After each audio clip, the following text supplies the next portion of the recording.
You're listening to the AFTERBUZZ TV network, now the largest new media platform on the web, and your #1 source for after-show entertainment. Very good, Dean Johnson. From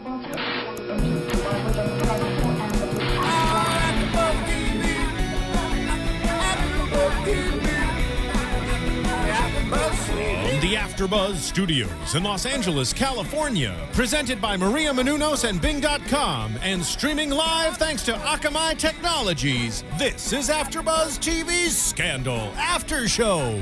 We'll break down tonight's episode and get you all the latest news and gossip. If you'd like to buzz in on tonight's show, you can buzz us at 424-256-1729. That's 424-256-1729. And now, another post-game wrap-up show for your favorite TV show. It's AFTERBUZZ TV Scandal After Show. Hello, gladiators. I'm so excited. Bing is...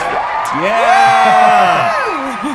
So much to talk about, guys. But Bing is for doing, and we are here doing another AFTERBUZZ TV show for the amazing, the scandalous Scandal. Yes. This is Season 1, Episode 6. This episode was called The Trail. But before we do anything else, let me introduce myself. My name is Emile Ennis Jr. You can tweet me at Emilio E. Jr. We all have our phones next to us. If you want to tweet at us, because we'll look at it. I don't know if we can talk to you right now because we have so much to discuss, but tweet at us. And then I have my wonderful co-host over here. Hi, I'm Sofia Stanley. You can follow me or tweet me at Sofia Stanley. And yes, I have my phone out. I'm not sure if I'm going to be able to look at it, but I'm going to try as best I can. And I am Bamm Ericsen. You can follow me also on Twitter and Facebook. And thank you for the couple of people that has now followed me, because you guys were giving me problems because I only had like less than 40, but I'm at 49 now. So Go Bamm. I have 49 followers, so continue to follow me. And continue to watch Scandal. Seriously. Yeah. Now let's dive right into this episode. Before we even talk about how the episode began, before it even started, they came on the screen. They said the following drama has adult content. And I was like, oh, I'm ready. I'm ready. And then we drove right in, picked up right where we left off from last week, where Olivia's with the president. And boy. And inside Olivia's house. Yes. No security. No security whatsoever. None. Can I tell you, their chemistry is electric. It is palpable. It is, juicy. Like, I don't even know if for the remainder of the 50 minutes, I can keep this recap show PG, because it's just that freaking good. The thing is, like, it's so wrong. I've been reading reports, like some comments where they're like, oh, I can't deal with the infidelity. Like, I know it's wrong, but it's so right. It's so but you right. know what? And I think, and we're gonna get to this as it progresses, but I think that the way that they shoot it, the camera angles from the very beginning, the way that they look at each other, that was actually the first time that I did not view Fitz as the president, and I didn't even actually view Olivia as a fixer. I viewed them as just two people, and I viewed them as two people in love, but in a way that so much was said in the silence. So much was said just by the way that they looked at one another, and so I was just there in the moment. But you also do have to realize that he is a married man. So like, and she said, you cheated on your mistress with your girlfriend. I mean, that was deep. I agree, but then he also said, he goes, don't you ever call yourself You're more than a mistress. You're more than a mistress. Yeah. And I think that as the episode progresses, I think that we understand the value of that statement. Like, he really looked at her like, don't ever do that. Like, do you know what I mean? Regardless of the fact that we live in a world with complexities, I think that it highlights back to earlier episodes when he says he's only loved one woman. Right. And when he was specifying that one woman is Olivia, as the episode progresses, I think that is made so apparently clear that they are my new favorite it couple for any TV show I have ever watched. Seriously. Ever. I totally agree, but I just like to play devil's advocate, because if this was Real House or one of those reality shows and someone was married and they were cheating, we would look at them differently. True, but the funny thing is, though, but I think why I really, really love this show and how I love the opening is, at that moment, they weren't cheating. Right. He went to her as a friend. Yes, a friend with history and with chemistry No, and they with were cheating. But no, wait, no. At that moment in the apartment, there's no cheating going on. He went He's there- going to her as his fixer, as his friend, because he had to then. Because think about it. What did we Oh, 'cause learn? he had We to tell learned her about the exactly. tape. We The sex learned. tape, We yeah. learned. We learned that he admits that he did not kill Amanda.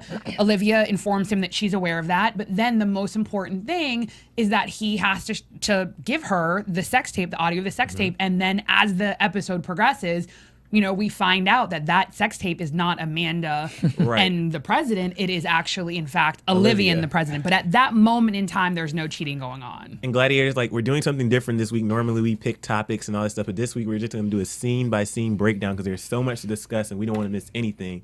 So we just highlight the opening, and they ended that scene with, you need to listen to the sex tape. Exactly. Then we go to 2 years ago, and we see that they're on the campaign trail, and Governor Grant is trying to realize what's going wrong with his campaign.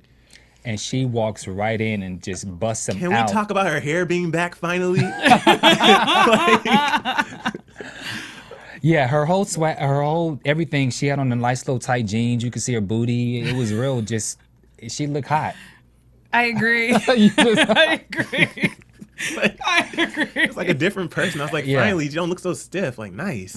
But we see that, and then we're there, and I think that was the first time we realized like how close Cyrus and Olivia were, because they were friends even before the president was involved. Came involved, yeah. And that's what I like to see with this episode too, that how many people she was involved with before she even got with the president. So it's not like anything that was purposely done. She really did meet the president. It just all kind of happened. I And we agree. see And that. not only that, I think that the most important aspect of that scene is that he truly, being Governor Grant, former governor of, I think, California, he fell in love with Olivia upon first sight and at the first moment in which she opened her mouth. And I think it's the way that she commands respect, the way that she communicates, the way that she just enters a room. And at that very moment is when it was so apparent that he fell in love with her, which is, it plays itself out in the fact that he immediately runs into Cyrus's office and says, fire her. Which then, she overhears, and they have, the first of their amazing interactions in the hallway. And yeah, the hallway what solidified their true love, that love at first sight. But I do want to let's go back just a little bit, because she talks about there's no chemistry Between their marriage. between your marriage, and then they even go and break down the things of like when Al Gore was considered a stiff person, and then how when he kissed his wife, how everything came into Chipper place, Gore. and then how George Bush was relatable because he and his wife, and so there was this whole thing. I mean, she completely changed the dynamics of his campaign. Yeah. Completely. She is the reason that he then now is the president of the United States. And that's of what I like to America. see, because we heard it's like it all connected last night, because so many things we heard throughout the previous episodes, and then we were like, oh, she really is the reason, because we see how she kind of transforms his whole campaign. And let's not forget, it's not simply by stating that they have to act like a loving couple. Right. It's the fact that in so much as he fell in love with Olivia, he was able to emote the fact that he was a president in love. Right. He may not have been in love with his wife, but that's what they needed to see. That's what he was missing, despite the fact that he was young and affable and all those various things. They wanted to see a virile man. He's young, and that's what they weren't seeing. But by him falling in love with Olivia, that's what he was able to express and show to, his constituency and as well as to us. I think one of the cool things I like too is with Cyrus, how we saw his interaction with the president right before, when he basically said, don't fire her. And he said something. He said, when he was talking about I run a sausage factory, and he was talking about he does all the nitty gritty stuff. And he said, it's my hallelujah heroin and reason to breathe. And then it's like Cyrus, he's still that same character, and he's just so Snarky, sardonic. There's so many different sides to Cyrus, and we were able to see his hard side. We were able to see when he's upset with Olivia, and so we get to see many sides of him, which is really cool. I agree, and I think I agree, and I think one of the most important things is, again, he expresses that even though he works for the president and he's helping to run his campaign, that there is an idyllic nature of the president that he kind of scoffs at, and that's why he has to put him in check. And he says, the back alley brawls, that's my job. The kissing babies and all that's your job. Right. But in order to win this campaign, you need me to fight a fight. So you go back and you make nice with Olivia. Yeah. Don't you see how I'm directing us back to the hallway? Because I need to talk about it. Go ahead, let it out, girl. Oh my goodness. this? No, because it's just, again, I think that, you know, the manner in which she's just so confident in who she is and she's so confident in what she has to offer. She says to him, like, I'm brilliant. Like, I have absolutely no idea why you would fire me, because I am, even at this point before she was technically a fixer, she was a fixer. And in the moment that she's talking, the manner in which he's looking at her, even before you realize that he loves her. And I thought it was amazing. And at the moment when she realizes, the way her whole energy changes. Right, because they had to kind of separate and then they had to walk apart. You right. know? And they basically, she was like, well, okay, so that's why. We got to get back to work. Okay, let's just go back to work. And the way that she goes, okay, and he goes, okay, it was the cutest thing, because regardless of the fact that these are adults, I think that there's a certain aspect of love that is youthful. There's a certain aspect of falling in love for the first time or falling in love again that is so new and refreshing. And that's what Shonda Rhimes was able to show at that moment. It's that newness, that youthfulness, that remembering when you were a teenager and how nervous it made you. And I think that's exactly what they did when they, you know, were like, okay, let's get back to work. Yeah. And then we see Abby, who is staying at Olivia's house, kind of eating her anger and depression away and baking. And that was nice to see a different side of her. And then I have on my notes here, Amanda was in the flashback, because I was just shocked. I was like, oh, you know, she's not working for the president yet. Yeah. And that's explained later. Yeah. We'll get into that later. But then later on, we see that David is basically in the coroner's office and he's looking over Amanda's body, and then he calls Alyssa and he says, you know, we're gonna have to work late tonight because we need to figure this out. So we're gonna get into that too, but I want to skip to the next scene where Gideon and Quinn are having sex. Okay, that is so important. I just have to put a halt on it for just one quick second. You know, again, I think that one of the most important aspects of this show is that so many people are gladiators in so many different ways. Right. And, you know, if Olivia is nothing, she's a fixer. And, you know, not to be corny, but it's Mother's Day on Sunday. And I think that mothers are the ultimate fixers. They are the ultimate gladiators. And just in case, again, everyone, it's Friday and Mother's Day is Sunday. If you haven't yet bought a present for your mom, you know, the ultimate gladiator in your life, you know, go on AfterBuzzTV.com. Go directly to AfterBuzzTV.com. And we have our very own Amazon banner on the upper right-hand corner. So again, just click on AfterBuzzTV.com. Then on the upper right-hand corner, you click on Amazon and it takes you to the same Amazon.com site that you always go to, and click away and buy something for your mom, because again, your mom not only is the ultimate gladiator, but because she's the ultimate gladiator, she can slay you if you don't buy a gift. So again, go to AfterBuzzTV.com, click on Amazon.com, and make sure that your mother, the ultimate gladiator, is taken care of. Sorry, I'm cheesing over here. I just got a really good email that you guys will hear about later. Not on this show, but so Gideon and Quinn having sex. So normally when we have this discussion about Quinn, I normally just sleep with my eyes closed because I'm bored. She bores me, she bores me, she bores me. But last night, she didn't bore me as much, but I have to just say, she's just a chicken head. She's a chicken head. Oh no, you didn't. Why are you calling her a chicken head? She has no clue. She's just a chicken head. Okay, I mean, I love that about her. And honestly, I in previous recap shows had said that there was something about Quinn that I thought wasn't authentic. Today, I actually take it all back. She is so youthful. I'm not sure, you know, what age she's supposed to be, but again, I think it's the newness of love. It's the being with someone and being so organically you. And I thought it was so cute and corny how she was like, "Oh my God, no, this is good. Like, this is really good." And then she's talking about like the sandwich. Yeah, the grilled cheese. That is so cute. But at the same time, like, she's so naive. I mean, and I think it's just the fact that how did she get to where she is now? Thank you. I'm just confused because she just seems so dumb, like the biggest airhead. And I'm like, Quinn, like Katie Lowe's, I really do love your character though. But how did she get there? Yes, exactly. I feel the same way. How did she get to be with Olivia when she's just clueless and now she's sleeping with the reporter? And what has she done? Honestly, what has she done to help so far? I still haven't figured out what her role is. Well, no. Okay, I have nothing. Thank you. No, I mean I could, but I'm gonna save it. We had so many juicy things. I'm gonna hold that thought. Okay. We're gonna keep moving, and I know the answer to that. Okay. One.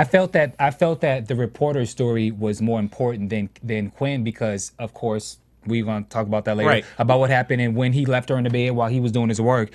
he was more interesting than she was. Yeah. Right. And we saw that because Gideon says to Quinn that he has a deadline tomorrow. And she's like, oh, I guess, I'll go. He's like, no, you stay here with your naked, beautiful self. Yeah. And you just stay in the bed. And then he goes and starts working on the story, investigating Amanda Tanner, still trying to find something. He starts calling people, calling, trying to figure out what's going on. And instead of her laying in the bed all, she should have been had her ear to the door. She should have been trying to Exactly. pay attention to what's going on. I totally Is she agree. that clueless? Oh, this Very. grilled Oh cheese my is so goodness. good. You know what? Oh, Can I yeah. just say something, gladiators? Knowing good and These well- two men must not. Oh my God, maybe I'm the only cornball love muffin, on the recap show today. But it's like, no, there's something about, the newness of what they just did. Like, let's, I'm trying to keep it PG, but there's an afterglow. She's not thinking too clearly. I'm gonna give her a pass on this one. After 2 dates. They just All right, we'll move All right, on. we'll move along. consummated. Well, But, okay. in the very next scene, I have to highlight this. Brenda Song, one of my favorite actresses from the Disney Channel, was on this episode. And you know her from The Social Network. And she plays Alyssa, who is David's assistant, right? So she is trying to, or he calls her in so they can try to figure out what happened to Amanda Tanner. And she basically wanted to go out night partying. And he's like, no, I need you to come in. So she brings him the food. They're investigating. And then I think, David says they have to murder to solve, and she says no, the coroner says it's suicide, and then he kind of lays out the details and says, this is way more than what you think it is. And that's when she kind of gets interested. And then I think in the final ending of that scene, she says, okay, well, if that's the case, we need to ask who in the White House wants her dead. And that's where it all got. That's where it all got. It just started popping off. We go back to the flashback. Back 2 years. And what I love is when the wife starts talking about the event, and Olivia says, I counted, and she said, that's why I counted it for you. Loved it. She gives you those little one-liners, and she just shuts it down. And then that's where you kind of see where the first lady starts to trust Olivia. You can see where she starts to kind of trust her, I don't know, maybe not in a sense of she's a girlfriend. Well, I don't know. What do you think? This is the thing. Let's back up a little bit, because the next scene that we go to is literally when Olivia is having a conversation with Melly and Fitz, and she's explaining to them Right.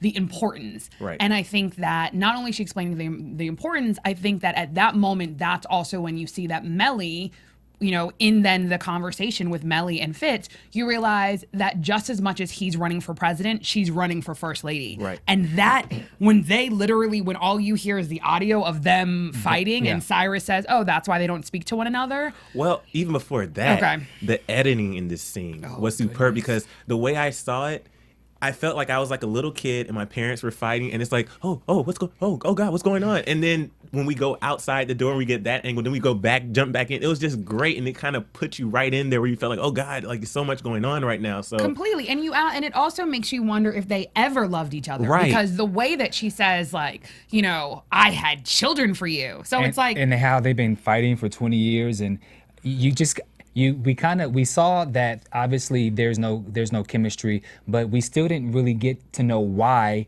they don't like each other.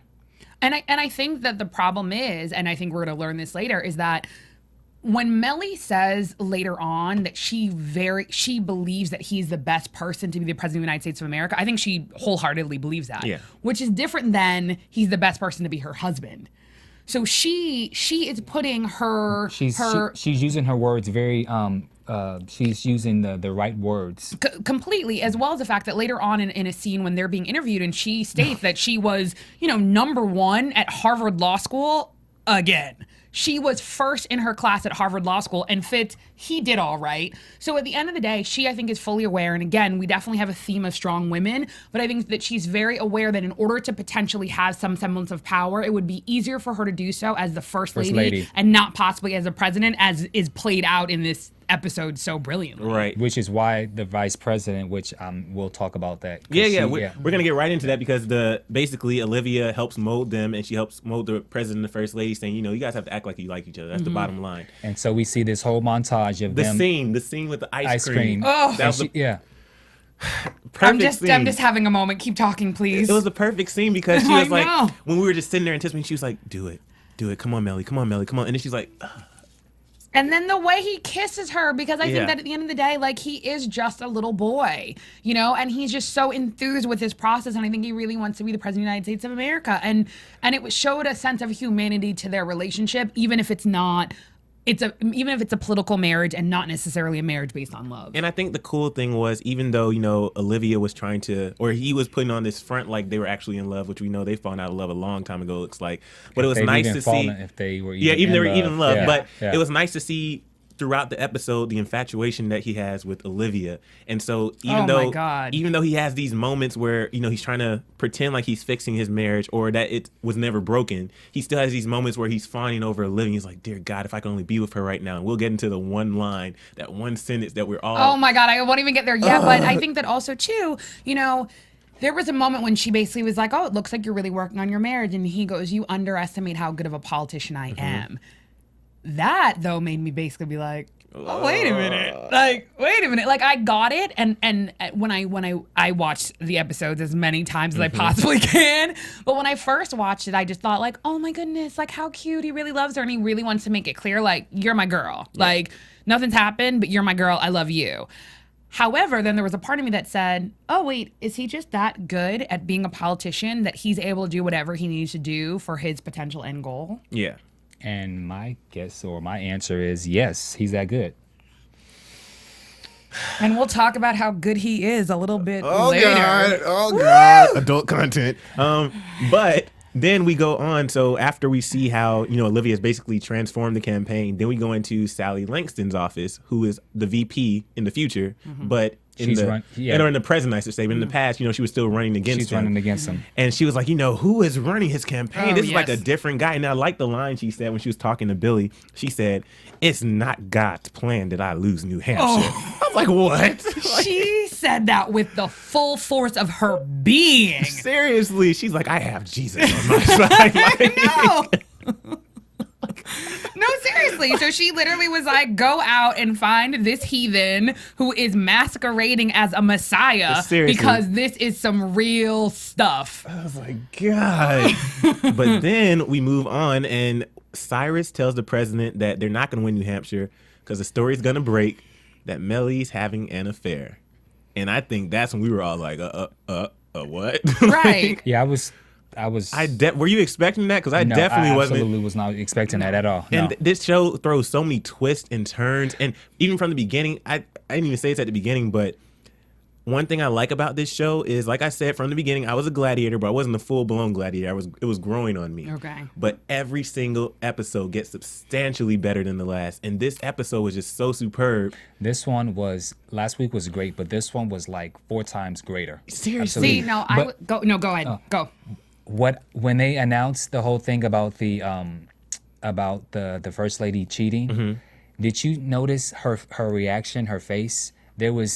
She didn't break at all. Yeah. Cold. She didn't break at all. We were like, okay, normally when someone is cheating, there's some type of reaction or no. Or they're not cheating. Either way, there should be a reaction. There was no reaction from her at all. She just had like a cold face. Like, okay, so did she cheat on it? Like, because then I was thinking like, okay, well, if she cheated, maybe that's why their relationship or their marriage. I was thinking the same thing. But she didn't break. I was like, okay, so did she cheat? Did she not cheat? And then it was.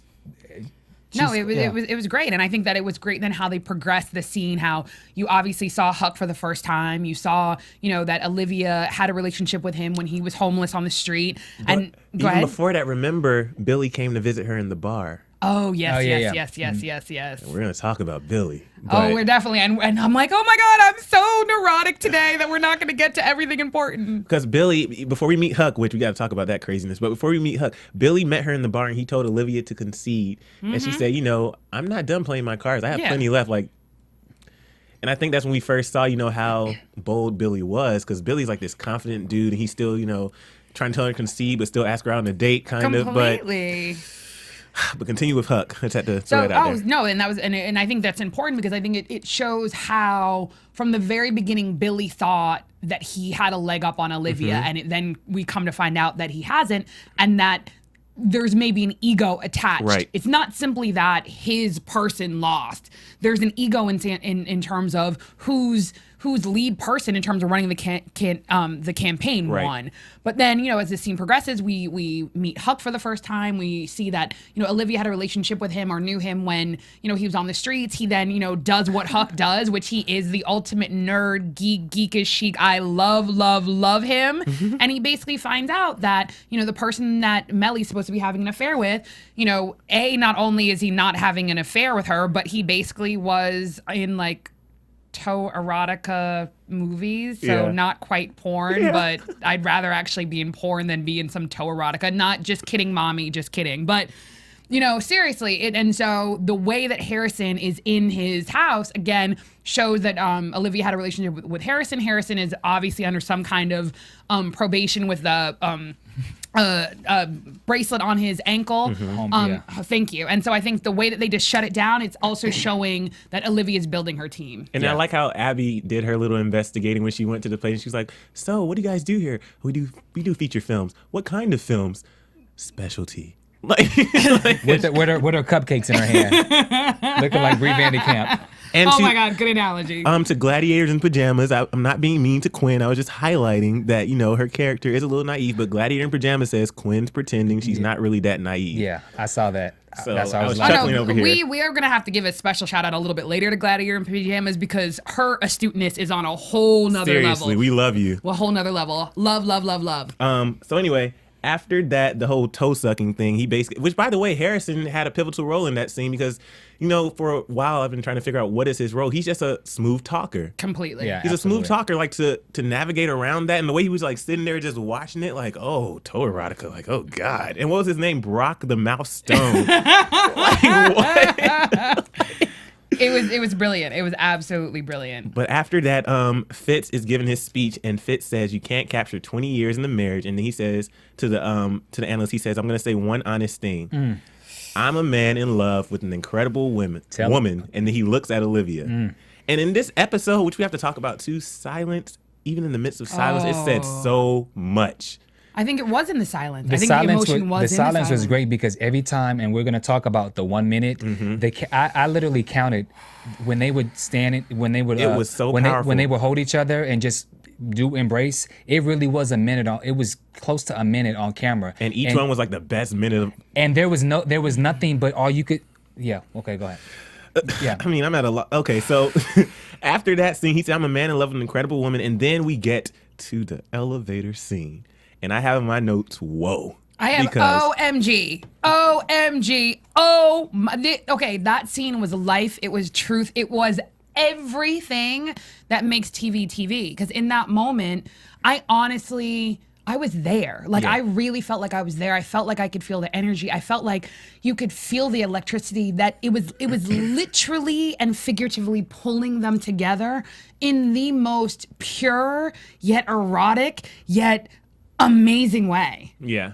Like, I think I'm gonna have to take off my jacket. Even the editing on that scene, I really, this is the first time I really can say I honestly enjoyed the editing in this because it was the way they, with the elevator ding, But ding. okay, for me, the elevator scene where there was a ding, and then when they were outside the door, and when she opened the door, like they're just too close to each other. Like somebody, I don't know. I'm just it's because they're not. but- They can't help themselves, and I think that's what. I understand, but from the wife, I mean, You have to understand too, though.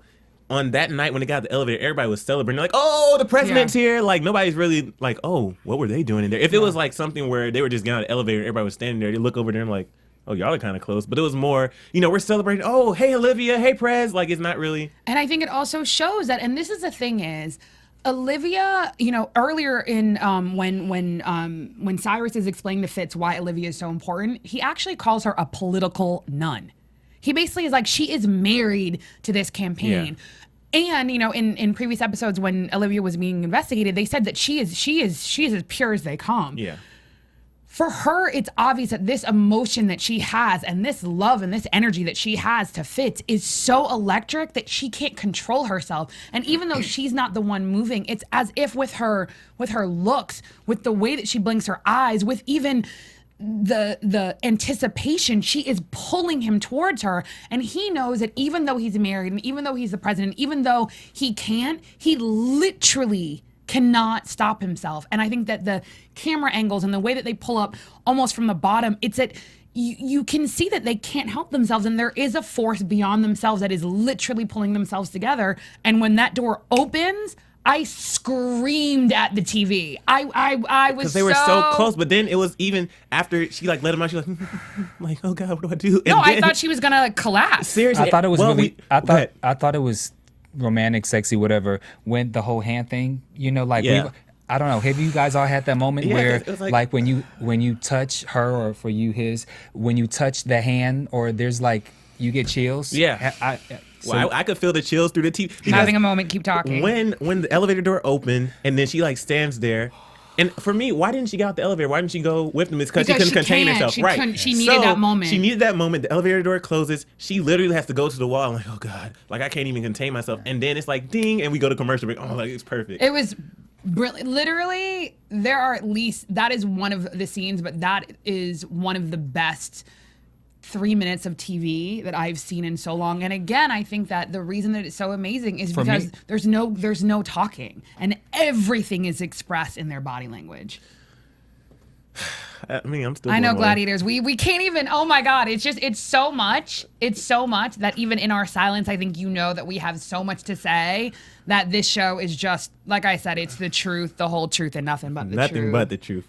But then we go back to present day, and Gideon is still trying to find, a lead. And it's so funny because he's so adamant with trying to find a lead. And I understand he has to meet his deadline. But then we notice he says, oh, the dog is with her boyfriend. And then he finds out what street the boyfriend lives on. That helps him, kind of start to narrow down. Then he's like, oh, okay, so I'm going to look here, look here. And then we go to Alyssa, and she figures out that the president, same thing, is sleeping with somebody, or not the president, Amanda, sleeping with somebody in the White House. And then she's trying to narrow it down, looking at all the pictures, and David's looking at him, and she's like, oh, it must be this guy because, he's attractive. Look at that smile. And I was like, no. And then we go to Olivia Pope, back to the flashback. Olivia Pope and the president, this is the scene, guys, are right outside campaign headquarters.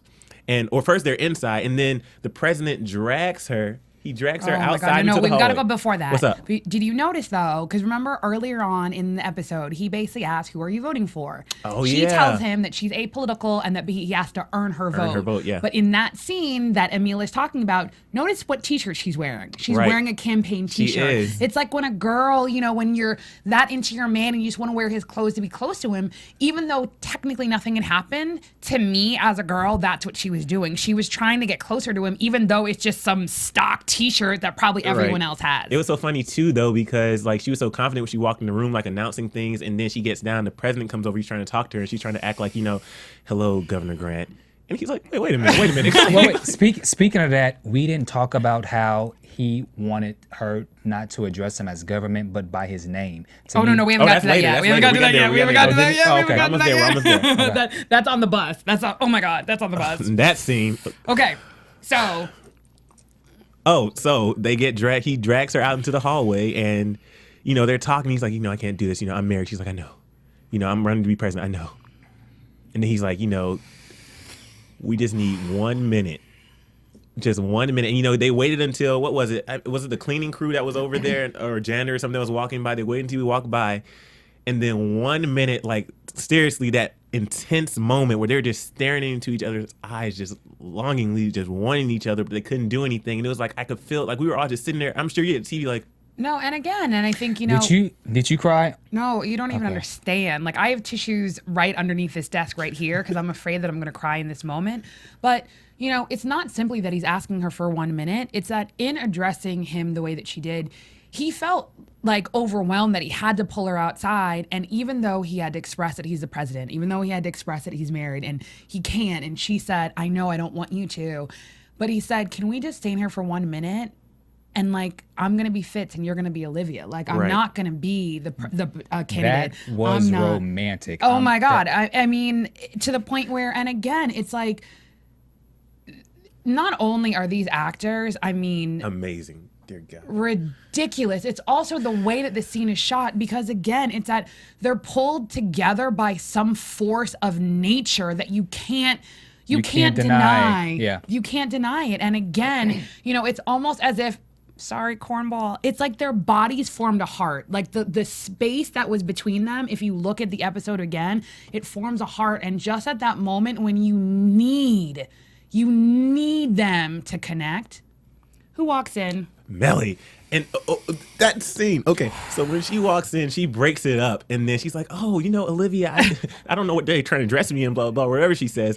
And then she gives Fitz that look, I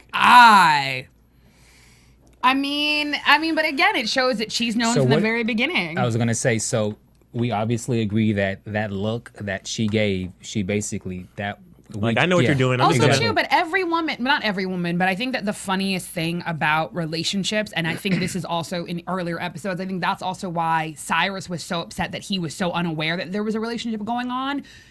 You almost know who your significant other potentially could be into before they do. Mm-hmm. And the funny thing is, from probably the minute Melly saw Olivia and saw her presence, because if anything, Olivia is the better version of her. Melly's cold. Yeah. Olivia is everything that Melly is in terms of her astuteness, in terms of her intelligence, in terms of her confidence. But what Olivia is organic, natural, and soft in such a commanding way that you have to be drawn to it. Melly isn't someone that you're drawn to. She's someone you're scared of. And don't get me wrong, you're fearful of Olivia Pope, but from a place of respect, not from a place of... because although men will take her seriously, men are still thinking in the back of their minds, you're hot. Yeah, I want to, Yeah, and she's not an ice princess or an ice queen like Melly. And I'm not saying that Melly doesn't have a right. And again, the way that she plays this character is ridiculous. Well, we can dive right into what Melly does because oh my where did they go? They go to my home state of Georgia, ATL. So they go to Georgia and they're in the pie shop, and he's basically going on the campaign trail, trying to look like the down home president. And what does Melly do? Wait a minute. I have to say something. And I was like, what is she going to say? Like, but before you remember when they were on the bus and they were having that whole the conversation? Mm-hmm. And so... Yes, go ahead. Keep talking. No, keep talking. No, I'm let just it out, excited. No, I can't even. Okay. I can't even. And so when they were having the conversation, when Olivia goes, it's hard to win over women when there's a viable female candidate in the race. Right. We've been waiting a long time.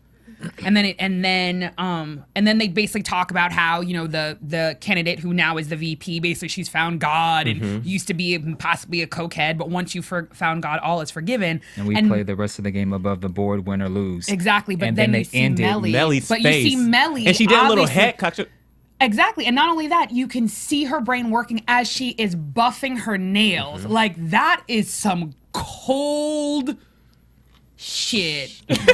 Let it out. That is Let some it out, cold girl. shit. Yeah. But so we saw how far Melly went because she went. I mean, obviously, did you guys believe her at first? I don't think. For a minute, I was like, well, did she really have a miscarriage? But then I was like, the only reason I did not believe for 1 minute, and the only reason I knew that was because the whole win or lose, and she gave the reaction. So to me, that acting was impeccable. Yeah. So if you take it in a vacuum, you believe her 100%. But if you look at the president's reactions too, though. And the president's reaction, as well as the fact that if you take it and you take all the episodes together, because we know her character, that's why we're like, no. But in the moment, take it in a vacuum, oh my God, she was and there. You know what that says? I personally, I could not believe it only because win or lose, she's thinking in her mind, okay, I'm finna win. There's no way that I'm not gonna be first lady. And that takes us back though when she said, I'll go to anybody in this extreme. Yeah. Extremes, yeah. And then when there was a scene a couple weeks ago when they were laying in bed, they clearly haven't had sex. No. Yeah. So, I mean, I knew for a minute, okay, she's playing them. She's about to play the woman card. And she did it well. And I want you guys to say the line that she said when she gave him a hug and she, whispered to him. What did she say? She hugged him. Yeah. She said, I think that ought to take care of it. Right. Don't you? I had to rewind it like 4 times. I think she said, I think the hug took care of it. That's what I got. No, that's not what I don't think so. No. She means the entire thing. Yeah, because the entire also thing. too, and she's so.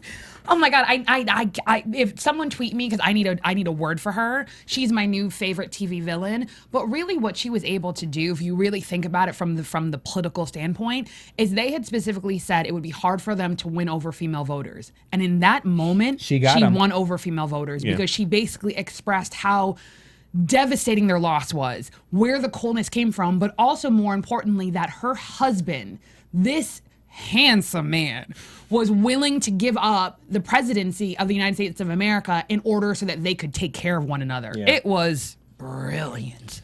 It was scandalous. Oh God! But then, so we leave Georgia, and obviously he's happy about that, and we're gonna get to the flashback scene in a minute. But his reaction was kind of. It was because you could tell.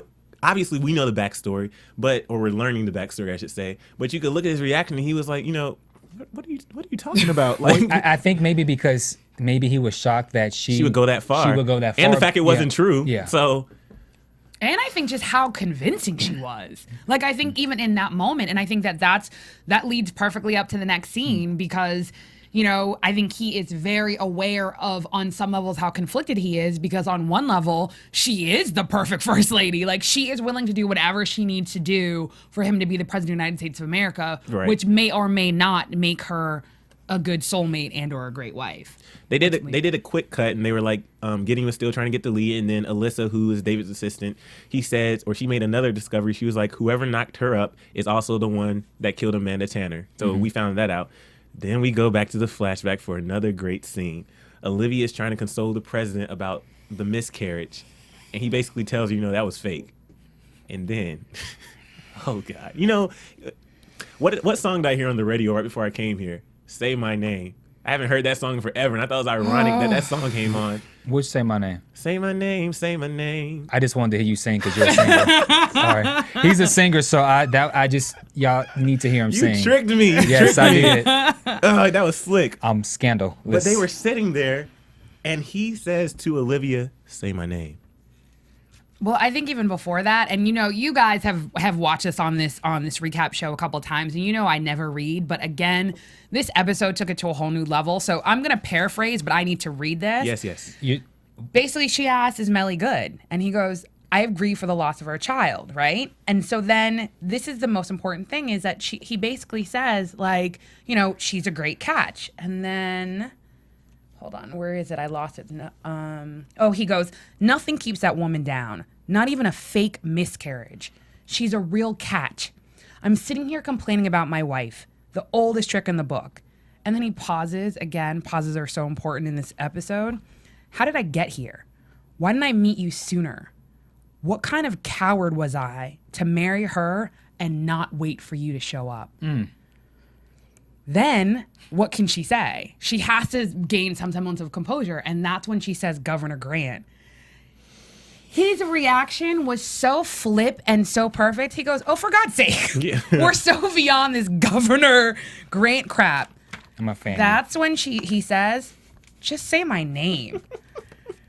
She's about to She go is in. literally like, "Oh my God, no, that's so inappropriate." And he just so Let's like be coyly. inappropriate. Ugh! God. And then in those seconds, you are literally waiting because you don't know what's going to happen. Like, you want her to say his name so bad, but at this point, like, you don't know. Like, you don't know if she's going to say it. And I think that even you can see her working, her just ability for her facial expressions in the subtlety.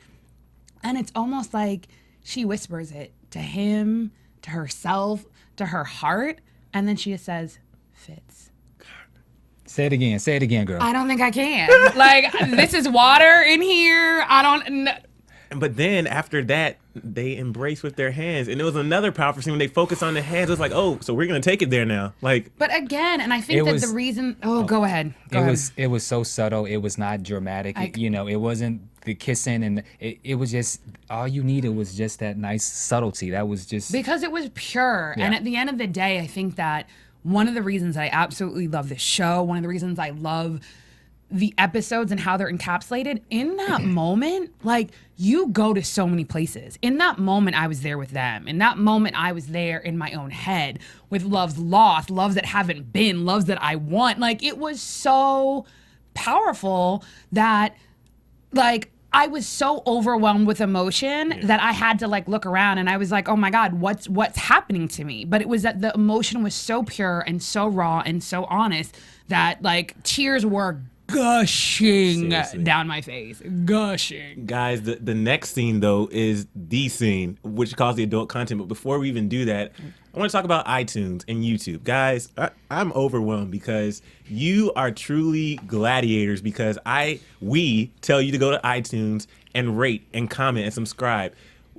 In fact, I can't even save this for news and gossip. We have been in the top 10 for the whole past week. We've been in the top 10. Okay, not only that, we were number 1 Sunday and Monday. Then, even right now, we're in the new and noteworthy on iTunes. What's her name? Kerry Washington retweeted us about our new and noteworthy status twice now. Not once. Twice. So, And What's up, Carrie? And you know what it is? It's that you guys are gladiators and you are using your remotes and your computers and your smartphones as your sword. And we applaud you, commend you. I don't know if you guys understand the gladiator reference, but total thumbs up. And I just need to do a quick shout out because there are certain people, all of you gladiators are so special to me. Like, I'm a dork. Anytime I read your tweets, like it literally makes my moment. But I have to do a quick shout out to @LoveScandalABC, otherwise known as Gladiator in Pajamas. awesome. So Just awesome. so astute. I mean, she says things where I'm like, oh, you know what I mean? Like in that moment, but literally whether or not you're a gladiator in a suit, in pajamas, in whatever you're wearing, by you watching, by you tweeting, by you doing whatever it is you do on iTunes and YouTube, you are saying to everyone that you still love absolutely amazing storytelling. And Right. that's what this is. It's storytelling and it's so pure. And even though it's fictional, it's so real because it allows us to emote in a way that sometimes we don't get to in the world that we live in. And this is just, to me, great, amazing 1 hour or without commercial 47 minutes of TV. Like it's Seriously. ridiculous. So gladiators, I love you. I love you. I love you. You make me want to be a gladiator in a suit every day. Seriously. We should also shout out the new one that just started today. Oh, we have to shout out Club Scandal ABC. Club Scandal ABC, yeah. And ABC Scandal And, fans yeah. who's gladiators in suits and all the stars in the show. But guys, please share our after show. I know you're talking about Scandal all the time, but there's a lot of fans on Twitter who are Scandal fans. So tell them about AfterBuzz and be like, hey, why don't you go over to iTunes or YouTube? We were having some issues with YouTube last week as far as the upload goes. It's all fixed now, so you can probably catch us on there late tonight or early tomorrow. You can see our after show, but the podcast should be on soon after, and you can download that, rate and comment. So Columbus, didn't he retweet something you did too? he may have, so many have been retweeting, it gets a little confusing. Well, Columbus, but- you can tweet me anytime. I'll respond right away. He's married, but Okay, then let me rephrase that. Harrison, in my pretend fantasy world, you can tweet me. And all right. President Fitz and Huck. But Okay. guys, we're going to go to a quick commercial break and then stay with us because we're going to come back and talk about what was the adult content on this episode. So let's go to that commercial break now. Hey everybody, John Comerford here. I've got my Mad Men Okay, with we me. got Kevin Undergaro. Phil Svitek. For all you fans of Mad Men, we're your AfterBuzz TV hosts of Mad Men. Every Sunday right after the show, 9:30, we're breaking down the episode. You can also check us out on iTunes and YouTube the following morning. We're going to get into the imagery, the symbolism, the structure. We give you all the information on Mad Men that the other podcasts out there don't. Very insightful. You're gonna love it. Check us out. Please. Hello, everybody. We are the LA Complex crew, and we are here with Andre Fuller from the LA Complex, who plays Caldrick King. And you can catch LA Complex every Tuesday night on the CW at 9 o'clock. After that, come to our AfterBuzz TV show where we do a recap of the LA Complex. We talk about Raquel, we talk about sex tapes, we talk about relationships, and you can catch us live at 10 o'clock Pacific Standard Time, AfterBuzzTV.com. If you can't catch us live, go ahead and swing over to YouTube the next day. You can rate, you can comment, watch us. iTunes, same thing, download, rate, comment, and we would love to hear your feedback, and we love to support guys, so please, please, please support us and support the LA Complex. Buzz you later! Guys, this is the AfterBuzz TV crew for The Real Housewives of New Jersey. Woo! Don't forget to tune in every Monday night at 8 p.m. to see Adrian Barrow, Deanna Vaughn. Susan Hahn, Giselle Ugardi.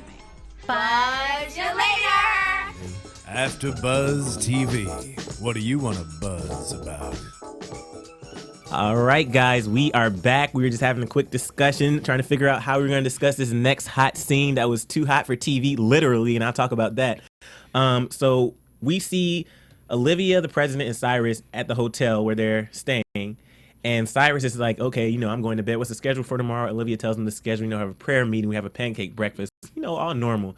Then Olivia and the president go walk to Olivia's door. She's like, well, this is me.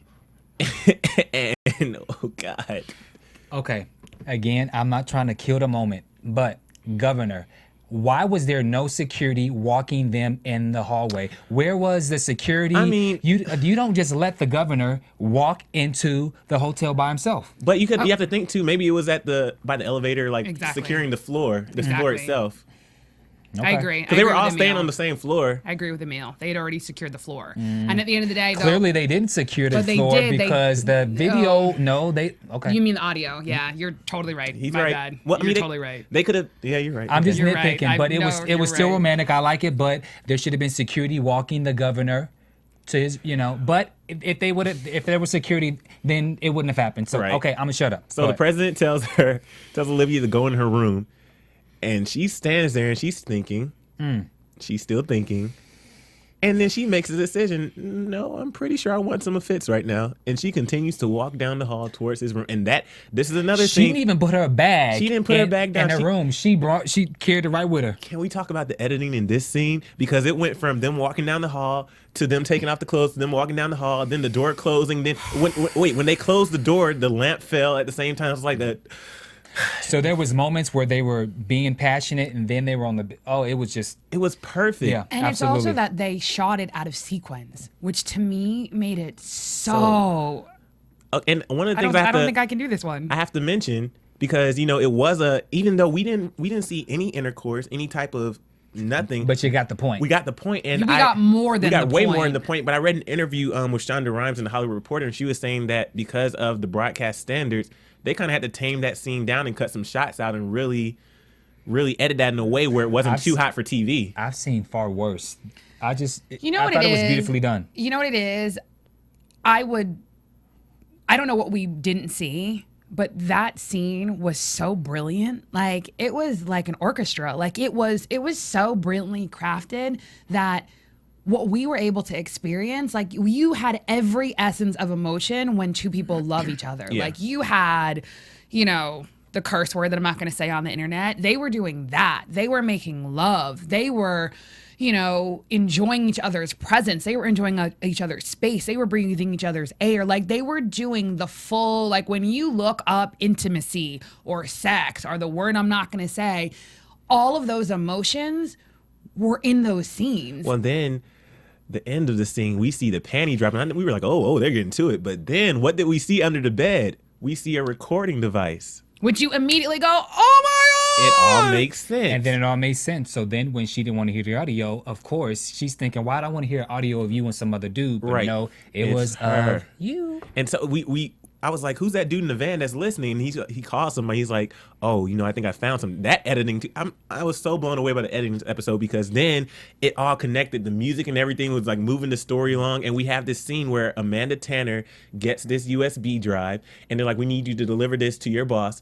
And we see her boss is Billy because I didn't notice at first. Oh my God. Sorry. What's up? I think I might have breaking news. I apologize. I mean no disrespect. So again, because I love Scandal ABC so she is you are my world. I just have to say that you are my world. Go ahead. I am reading a tweet right now that basically says Scandal season 2 was just announced by Shonda Rhimes. Oh God. I can't even. Oh, God. No, literally. God. And can I just say something? Gladiators, it is you. Again, I think that, in life that we have very few choices. You make choices by what you watch. You have choices by what you say. You have choices by tweets and Facebook and messages and things of that nature. And that's what you did. Like you have just proven that there is still space for good television. Everyone keeps saying television is dead. And I don't care if you watch in real time on ABC.com, on Hulu, watch us on AfterBuzz. It's just showing that it's all possible. And again, gladiators, I don't care where you are, if you're in LA, DC, New York, we had a gladiator from Kuwait. You guys absolutely rock. Shonda Rhimes, the whole cast, the whole crew. You know what this means, it's amazing. Though? Not only is Scandal renewed, but that means that your crew will be back. We will be back together. Yes. The trio. we would do this. But let's get back to the show. That was excellent news. I can't even. Oh God, that's so exciting. But okay, so we see the scene. Amanda delivers something to Billy, right? And then Billy takes it, and then Gideon's going through the footage at the same time, and he sees Billy in the background kind of whispering to Amanda, so we see that connection. And then Billy goes to the president or the VP. No. Yeah. No, before that, Olivia realizes that she's on the sex tape. That's what happened. Yeah. Right. And then they basically show what you were saying is that you're aware of who Amanda is, but also you see that first little connection between Amanda and Billy. Yeah. Because the way he asks her name and the way she smiles at him, that's a girl who's like, Did you guys you're know really that she was cute. working on that campaign No. though at first? And that's when No. it didn't make sense. And I was like, oh. But I think the one of the things I like how Olivia realized it was her, because like, and it was like, take off your clothes. And she's like, like that's. Yeah, she was completely done with it. But I think, you remember how we talked about how we didn't really see the vice president a lot. And it all makes sense now. It all makes sense It makes so because much she sense. was behind trying to sabotage. She was trying to sabotage her opponent at the time, and then she said, "Okay, forget it, just leave it alone."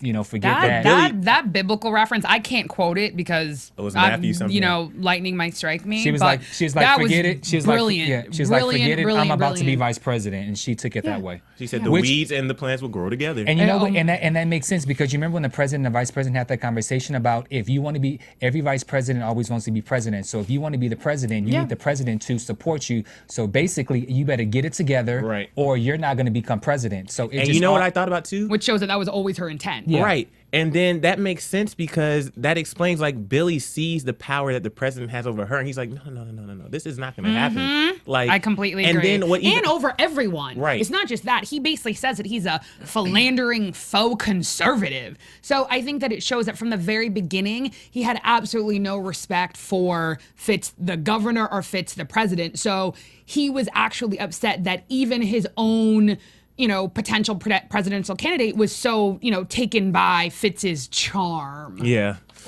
All right, guys. So we're going to slowly wrap it up here. So Alyssa is trying to figure out who the father of the baby is. And then David kind of just gives up and tells Alyssa to go home. It's a suicide. Like, just give up. Then she's like, we're so close. And then Gideon calls Billy Chambers, who actually answers his own phone.